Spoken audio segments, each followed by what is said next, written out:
gentlemen, is football.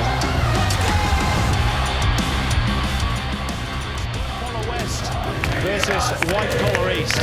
And it is a truism in football that after you choose a team to love, then the next thing is to choose a team to hate. Oh, careful. Here we go.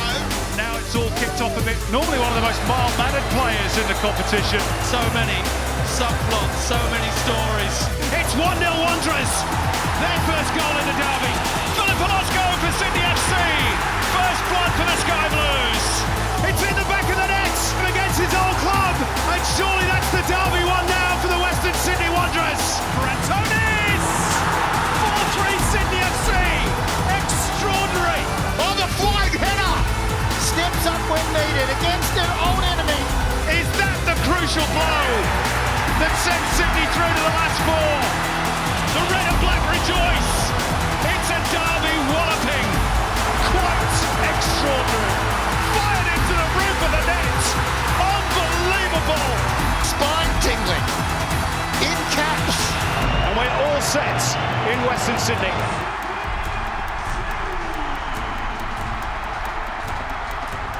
First Sydney derby this season coming up. Madness awaits this weekend. Can't wait for it. Welcome back to Total A-Leagues. I'm Vince Rugari, Tommy Orr, Daniel McBreen. How are we, boys? Good. Fantastic. 2 weeks in a row for Macca. Yeah. I know, it's good. No, you've done well. Yeah. See if I can make it a hat-trick next week. Proud of you. Exciting show ahead. Big round of fixtures to look forwards to. In particular, I mean, the derby. Yeah, so exciting, especially the ones at Parramatta. Stuff always happens. There's a tinderbox atmosphere there, and an important juncture, I think, for both teams. Sydney FC started really well. Wanderers, not so much, so it's even more important for them, but we'll get into that very soon. To start with, though, as always, we'll look back first, boys, and Tommy, we'll start with you. Can you give me your moment of round 5? Yeah, I think, well, that's the thing for my moment, is it was moments, and I think it was just the quality of the goals that we saw across the league. I think, obviously, this one, Kanamori, what a strike this was. Lockie Brooks' free kick. I think, on any given week, most of these would be hands-down goal of the week, but they all happen to be in the same week. So, I think some quality strikes. Obviously, that finish from Barbarousis as well. Unbelievable technique, and there's probably really 4 or 5 to choose from. It was fantastic, wasn't it? And then all different kinds. You've got, dead ball, open play, long ranges. Costa, that little touch, so nonchalant, made it look so easy. That was exquisite. Loved it. Yeah, glad I sold my Barbarousis stock. That's good. Nah, thanks, Costa. Sorry for losing the faith. Macca, what do you got? Well, for me, it's that man for Sydney FC. It's Joe Lolley. He had the bit between his teeth on the weekend. It looked like he had a personal vendetta that every time he got the ball, he was going to do something, and then it was going to be him that would step up and change it. And he is the man of the moment in the A-League, and he's just quality. He's passing, his confidence to take players on. Here, when they break, you're thinking he's going to suck a defender in and then play it through to someone, and he just assesses the situation and says, do you know what, I'm good enough, I'm just going to put this away myself. Exactly, and you think that Western Sydney Wanderers will be doing their homework on how they can stop him, and so far, as you just said, no one's managed to stop him. He was at his best, and in the big games, he seems to go up to another level. Yeah, he does. Yeah, more to talk about Joe Lolley in a bit as well. As you say, Macca, the man of the moment. For me, moment of the round was Friday night at Highmarsh Stadium. Basically, any Friday night at Highmarsh Stadium is a very good chance of becoming the moment of the round. But for me, seeing this win for Adelaide United, 4-1 against City, didn't see it coming. Not too many did. A little bit of I think we dispute the existence of the Total A-Leagues curse in some circles, but after we'd talked up Patrick Beach, didn't have his best game, although he did follow it up in the game that we're about to talk about. But a weird little hoodoo, this one. Sometimes this happens in the A-League. I don't know why, but Melbourne City seem to have problems beating Adelaide United at Highmarsh, and it's even more interesting when you think about who's on their bench. Aurelio Vidmar, legend of the club, got an end named after him, or at least the family does. And then Michael Petrillo as well, running the football department at Melbourne City, and has done for a while. Also a South Australian as well, so not a happy hunting ground for them. But also, in the manner in which they did it was why. The red card we all see, but when Kanamori knocked that screamer in that we just saw Tommy put on his clips, you thought, here we go, here it goes. It's going to flip now. They're going to go through, and then they're going to get steamrolled. But they stepped up and did it. And Robbie Thompson told me an interesting stat, actually, that we all talk about Coopers on Friday nights. Apparently, they've only won like 4 home games in the last 2 seasons on Friday nights at Coopers. This year, they've already won 3, I think it is. So maybe this is the year where they go on and make it a fortress. Maybe. Well, we'll start with Melbourne City and the result they've picked up midweek in the Asian Champions League Elite Boys. They're doing extremely well in this tournament. So they've become the first Australian team since 2016, that was Sydney FC, to win 3 games in a row in the ACL, obviously knocking off JDT from Malaysia here, who are, no mugs whatsoever. It's a fantastic club, well resourced as well, I think owned by the Crown Prince of that region as well. So it's not like they've just rolled over any old opposition. That's a really important win for them. And they're in a great spot, don't you think, Tommy, in terms of progression, not only to the next round, but longer term as well, especially when you think about what's happening with the sort of Japanese teams in particular. Yeah, they are. And I think, we spoke about it on this show many times. Can they compete on multiple fronts in the A-League and in the ACL? And, it's really difficult with the salary cap to do that, the squad depth and obviously the injury crisis they've got. So many senior players out, obviously Lecky, Atkinson, these kind of important players for their team. But they keep finding a way, and we obviously just spoke about him in the Adelaide game, but Patrick Beach in this game again was outstanding, what a response it was. But they did ride their luck in this game, I think it has to be said. Similar to the game they had in Japan a few weeks ago. I think the other team probably missed some opportunities they will regret, but you've got to give them a lot of credit. They did ride their luck, but I think that's sometimes continental football. Yeah. But I think it's great too that we talk about so many young players in the league. And who's the 2 that are driving it? Patrick Beach at the back and Max Caputo at the front. That's right. The two young guys in their team that are really stepping up and leading the charge for the team. Yeah. And Mehmedi, what a goal that was, by the way. Great finish. I think when our producer Nick Stoll dropped this in the chat the other day about the possibilities in front of them, I was not really having it in the moment. But the more I think about it, actually, I think, Stoll, you're onto one here because Japan, it's a funny little period come up for Japanese football. They're about to change their calendar from, a calendar year season to aligning with Europe, so the same as us, which means they're going to have a period of time between January and, July, August, I guess, where they're going to play a little mini tournament, but it's not going to be a full season. Yeah. So the Japanese teams might not be as prepared as they would be for the latter rounds of the Asian Champions League. I think the bottom 3 in Melbourne City's group as well at the moment are all Chinese teams, including Kevin Muscat, Shanghai Port. For whatever reason, they've dropped off continentally. And I think City's next 3 games are all against the Korean sides as well. And I think if they just pick up some points there, they're through to the next round. And then they've surprised me this far, Melbourne City. Tommy, would it surprise you if they go deeper and deeper in this tournament? Well, I think if they can obviously get through to the next stage, then you probably start to see them put more emphasis on that competition because, obviously they'll obviously want to make the A-League finals as well, which they're well placed to do. But, to be in the latter stages of the ACL is something special. And I think that's one thing they haven't done probably so far in their history. They've won the A-League multiple times, but I think they're probably the most likely team or group, if you look on modern history in the A-League, that can probably get us to the next level and win another ACL. And probably not Melbourne City needs it, but the financial rewards now in the Asian Champions League are massive. To make the final now is like $9 million, and to win at 18 or something. So that's right. That's a pretty big incentive for the club to go, maybe we should put all our eggs in that basket if we're going well. Yeah. Well, back on the local front, let's hear a little bit from what Aurelio Vidmar had to say before the JDT game. It was after the Adelaide United game that we saw them, the 4-1 defeat earlier that we touched on. Yeah, we were absolutely non-competitive tonight. I thought we started off the first 10 minutes was fine, but then they started to take a bit more of a grip and we were poor. We were soft, and I haven't said that for a long time. I think if we recall around about round 3 or round 4 last year against Victory, where we had a real terrible first half, and tonight's performance was atrocious. It's not what we stand for. Our behaviours weren't in the right spot tonight, and Adelaide thoroughly deserved it. To be honest, for them to score 2 goals against us tells you that we absolutely were miles off it. So absolutely smashed them there, boys, which you don't hear often. And as a coach, I feel like you're given 3 or 4 of those opportunities, if that, per season, to use that card and play it. So he's played it, got the response in Asia. Yeah. And do you think now, hopefully, better form on the domestic front. They've got the Mariners this weekend. You'd like to think that's a game they'll take care of. Well, you'd think so. But I like that. We were saying in the green room that if you get that every week, eventually the players start going, all right, Gaffer, we know. But when you get that performance and the Gaffer says that, all the players are in the change room. They know as well, and it's like, right, we need to pick it up here. So when you get that little kick up the backside, when you know you've dipped, and everybody responds like they did midweek, well, you know, and he said it there, I don't say it very often, it was round 3 last year when we really heard it. So it's been a year, and he's gone, all right, now the paddle's out again, guys, whack, whack, whack, and he's kicked them back into gear. And there was, if you look at the circumstances around that game against Adelaide, obviously it was coming off the back of an international window. Kai Truan was away, Patrick Beach, they have a lot of injuries. It was very disrupted kind of preparation for that game. There were probably some reasonable excuses he could have made. So I think it's refreshing that he's come out and just put everyone on notice, and then that's the standards he's trying to drive. On to the Sydney Derby, boys. Still, for me, the best rivalry in the league.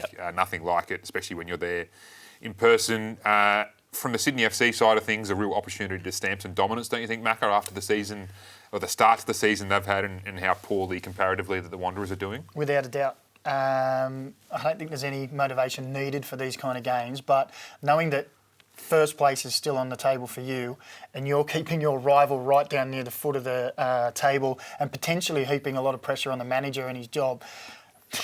You don't need to say any more, do you, Tom? That's right. Dream scenario, really. Yeah, exactly. They're going into this red hot. They're doing well. Joe Lolley's on fire. Ocon Engler is quality. The whole complexion of Sydney FC has changed from last season to this season. And this is a real opportunity for them to put their foot on Western Sydney's throat and say, we are still the big dogs. Don't think last year was the norm. We're back. And I think the exciting thing for Sydney FC and the concerning thing for probably the rest of the league is that I still feel like there's room for extra gears for Sydney FC. I still feel like they haven't hit their straps. The 2 new foreigners up front haven't really stamped their arrival in the league, so to speak. And you'd think that's brewing in them, Kispe and Campazano. That's right. And they're going every week. They're getting better and better and better. And already teams are finding them too hot to handle. Yeah. You know, obviously Joe Lolley, we spoke about him earlier, but if he keeps playing like this, he's almost impossible to stop. I think Western Sydney is going to be very nervous going into this game. Yeah. Macca, we're not sending you to the tactician board this week, but if you were Staj and you were thinking about how you win this game, what do you do with this bloke on the screen there, Lolley? I'll stick 4 players out on our left full-back position. Look, we know Joe Lolley, and we've said it time and time again, you don't want to let him come inside on your left foot. So it's really, really important. Once that ball gets to him, so we can talk about the other part first. Once that ball gets to Joe Lolley, you need either your left winger or your left 6 to come across and help defend. So the fullback can show him outside, and the other one can keep him from coming inside on that left foot. Only problem is with Joe Lolley, you can go outside on his right foot and cross as well. But before the ball gets to Joe Lolley, you've got to stop it getting there. That's right. So you have to start dominating the midfield, and we've seen Ocon Engler dominating the midfield in his games as this season's gone on. There's some serious experience in that Western Sydney midfield. If I was Staj, I'd be saying, you guys have to control that midfield and you have to dominate. We win and lose this game on that midfield. And the template for them, I think if you look at round 1, Sydney's game against Adelaide, the intensity they played with and the pressure they put Sydney under, Lolley still had a great game, but when he got the ball, he was getting the ball kind of 80 metres from goal. And I think that's kind of the best you can hope for. And I think that's going to be key is actually the Wanderers with the ball, keeping the ball, putting pressure on them in the front third for a sustained period. That's probably going to be their best defence. For now, let's hear a little bit more from Joe Lolley talking about what is different at Sydney FC this season. Yeah, you can't win without, a team being close. And it is the dressing room's brilliant. Like, I laugh, but we've bonded. All the young boys are playing golf. I'm sure that's obviously everyone knows I like to play my golf. So, we see each other a lot outside the pitch as well, and people go for dinners, and it's a really, really close-knit team at the moment. It's great to be part of. Everyone's loving it, and so hopefully we just keep that continuing.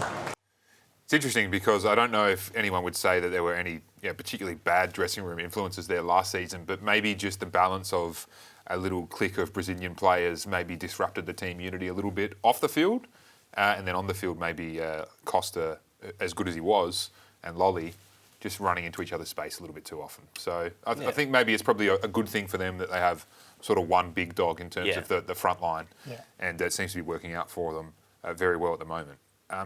An interesting thought experiment we've conducted this week, boys. We're asked to put together our top 3 players in the league right now. and it was harder. Obviously, you know, Joe Lolley being red hot, being the sort of trigger for this discussion. I found this really difficult. And if you look at who I've all named, we've all got almost all different players aside from Lolley.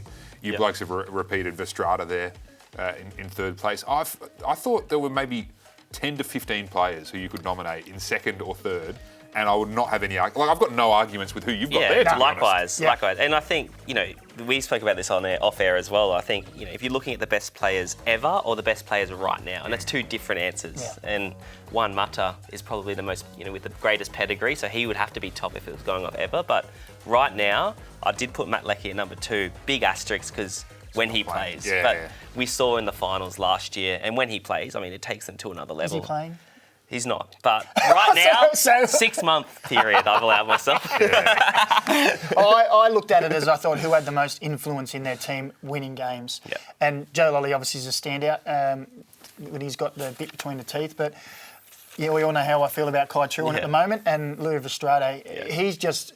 Those guys, I don't think, get a lot of credit, the Sixers, in a lot of teams because of the actual influence they have of controlling the opposition and then starting their own play. And those two, for me, have a huge, huge influence in the way their team can control the game and change the course of a game. And I think Verstrade he embodies everything that makes Auckland so good. He's such a competitor. He's so good with the ball. He's just very rounded and so physical. I mean, he's a kind of a nightmare opponent that you do not want to play against. And I think, I completely agree with you. I think he's very underrated, actually. Yeah. Just on the derby, quickly to finish off that discussion, boys, with the Wanderers, they're obviously coming off a win, decent performance, I guess, compared to what they had been previously, albeit against, Central Coast. I don't want to keep dissing you blokes. I'm about to walk out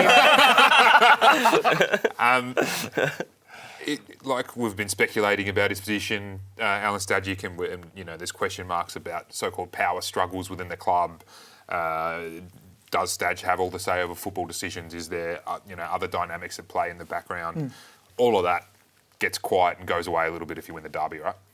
Yes, I think that's the gravity of this game, to be honest. But I think if they play the way they have played to date, and Sydney FC plays the way they have to date this season, they're in trouble, to be honest. Yeah. Even on the weekend, the narrative around the Wanderers has changed because they obviously got that win against the Mariners. But the Mariners, in the last minute of the game, nearly scored an equaliser. And we'd be having a very different conversation right now if they managed to do that. So in the first half, I think, Mariners managed kind of 2 entries into the penalty box and they scored 2 goals. I think defensively, that's going to be a huge concern for them. Costa Barbarouses has played for almost half the league, but this is the first time he's playing against Sydney FC as a Wanderers player, and he comes in... of course, like as I mentioned earlier, good form him. After I decided, first of all, I just want to say I did originally pick him for the Golden Boot and I jumped off, probably too soon. You can see how bandwagony you are, mate. Well, the good thing is I can't even remember who I tipped as Golden Boot instead, so that's how critically I take these discussion points and all that. But he really is... should be and can be that guy for the Wanderers, especially when what an expert finish that was off the outside of the boot as well. Made it just look so easy, and that's the sign of a class player. And I think he is very, very instrumental in Western Sydney's season this year. If they give him opportunities, we know he'll score goals. It's just a case of whether they will give him those opportunities or will they be too worried about what's happening at the other end. And off the back of the Central Coast Mariners game last week, same thing. He was involved a lot in the first half, and then I thought you'd expect to kick on and, keep giving him more opportunities, but it seemed to be a case of, hey, we're winning now, just hold on to this. They were nervous, you could see. Yes, the nerves, and they need to just continue that way. If they're winning, keep going, keep supplying him with opportunities. He's going to run around like a blowfly, just buzzing around everywhere, annoying everyone and getting him behind and making those runs. Give him the opportunities, and he'll make the difference. Yeah. Let's hear a little bit now from Alen Stajcic talking up Costa Barbarouses. Said on the TV, it's an exceptional performance. It's one of the best I've seen in one of my teams. I don't tend to play players if they've just jumped off a long haul flight. Being in international football for a long time and knowing that day after you've landed, the jet lag, the feeling, the sluggishness, the heaviness in the legs, and all the things that go along with jet lag, and going from the eastern side of America, so even harder, long flight, long time zone changes. But he's such a top pro, so passionate and hungry, and was adamant he wanted to play, and there was no thought of leaving him out and resting him. He just was adamant that he wanted to play, and I played virtually the whole game, and his performance, even just take away the goals and the efforts on goal, his effort in the game was a real pinnacle for me, and a real yardstick of what our team should, encapsulate all the way through every game. So, for me, it was a 10 out of 10 performance from him. So, big Sydney derby to look forward to this weekend. Can't wait. Boys, we'll talk briefly now about Melbourne Victory, who, along with the Wanderers, are in that sort of pressure zone in terms of the big clubs in the league at the moment. They're not going well, and when you're not going well, I don't know if you want to play against this Brisbane Roar team at the moment, to be honest. They are an absolute nuisance, even though they don't want to be considered that way. That's what they are, and that's what's probably going to help them in this game, don't you think, Tommy? That's right, and I think Brisbane probably in their performance on the weekend, will take a lot of confidence from. I think that was their best performance to date, and probably Melbourne Victory's worst, or one of their worst. So, two teams at opposite ends of the spectrum in terms of confidence. But for Victory, I do sympathise for him a little bit, Arthur Dillis. In terms of the recruitment in the off-season, I think he has been left shortchanged in the front third, but I know you Is probably that not his responsibility? Well, how much influence does he have? That's a big question, yeah, but I they mean, should be working together. It's true, and the aggravating factor is that you look at other teams they're losing against, and on paper their squads are weaker than his. So there is no excuse, and ultimately he's responsible for giving the players more confidence. But you can see in that front third, they do so well to get into the front third, and then they're just void of ideas. I'm not a stats man, but But the front five that started for Victory against Sydney have got a cumulative A-League appearances of 212 for a return of 18 goals. The three attacking subs that came on for them have a cumulative 165 A-League games for 14 goals. And then you've got Valuplay and Piscopo who are out 123 games, 27 goals between them. How can a club like Melbourne Victory not have a striker that is a 15, 20 goal striker nailed on, and then another one who's in behind who's going, well, I'm a 10 to 12 striker. And then you think about Bruno left, and he's got more than double than all them combined, and they let him go. They've always had one too. When you think of it, this is the first ever season they haven't had the Berisha or the someone like of that.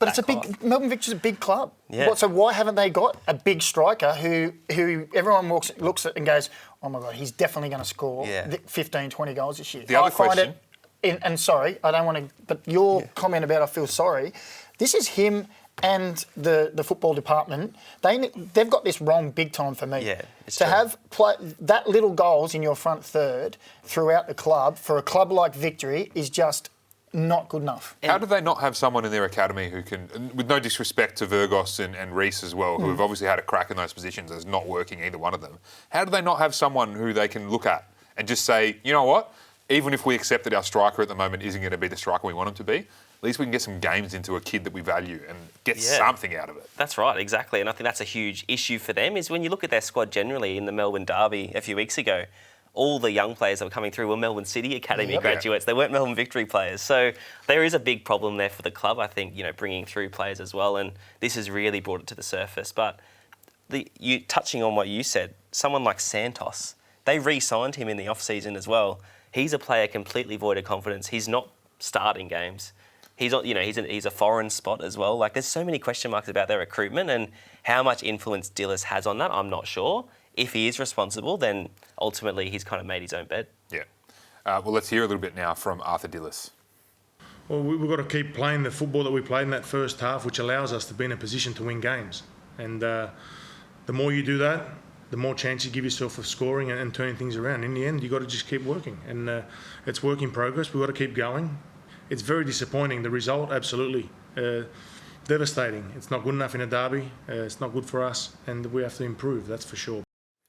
So, boys, just quickly on Brisbane before we move on, but they don't want to be known as the bully boys or the Route 1 merchants of the league. However, they're number one for fouls per match, accurate long balls as well, and last for average possession and last for shots on target. So what those numbers say to me, not only are they what they don't want to be considered, but also that's exactly what Victory don't want to face this weekend, which is a team that will give you a hard time and test everything physically, duels, long balls, second balls, etc.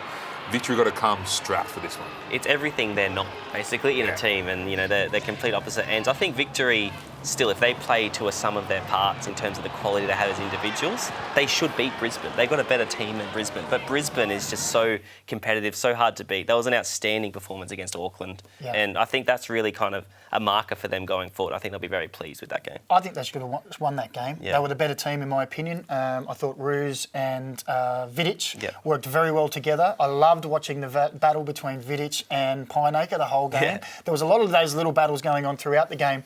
And Auckland are probably the other team in the league who are the bully boys. Last year we said they did it a lot. But Brisbane, I quite like the way they're playing. Okay, you want to talk about the long balls and all that, but I like it. It's different. They're strong. They're playing to their strength. You've got Stajcic in the midfield who drops into the back line at times. He looks like he could be in a UFC ring and beat the crap out of anyone that comes near him. I like it. Harrington at the back. We heard Zakovic say that he's the best defender in Australia. Well, maybe that was a stretch too there, but you can see that he's got quality about him. We know he's leaving, but I like him. I really enjoyed their game on the weekend. I enjoyed the battle, and I think this is the worst case scenario for Melbourne Victory. Yep.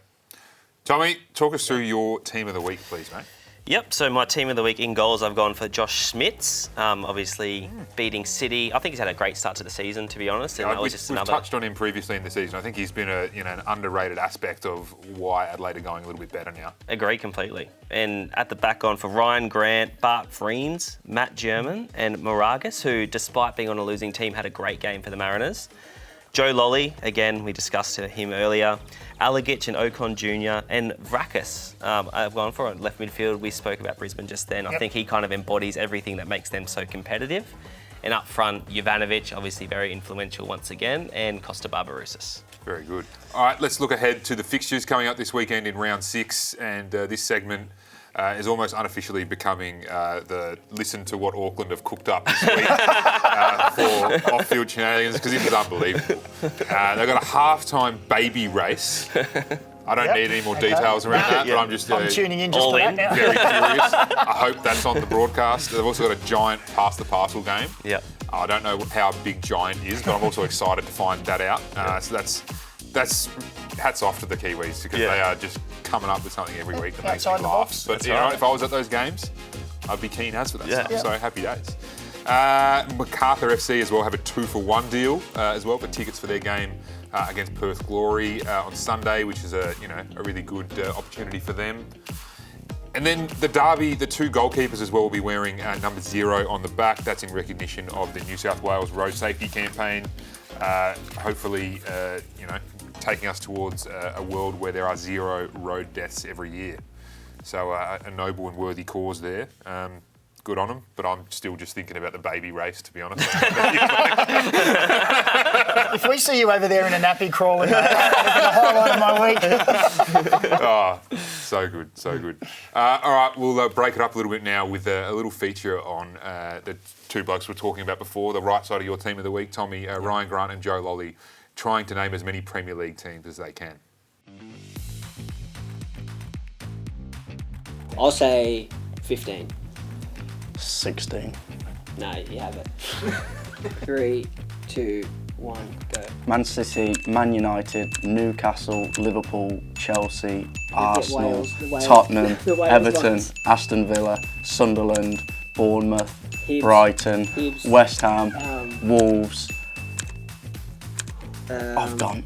I've absolutely gone. The one that starts with Z. What's the one? Oh, don't. Z. Fulham. New Zealand.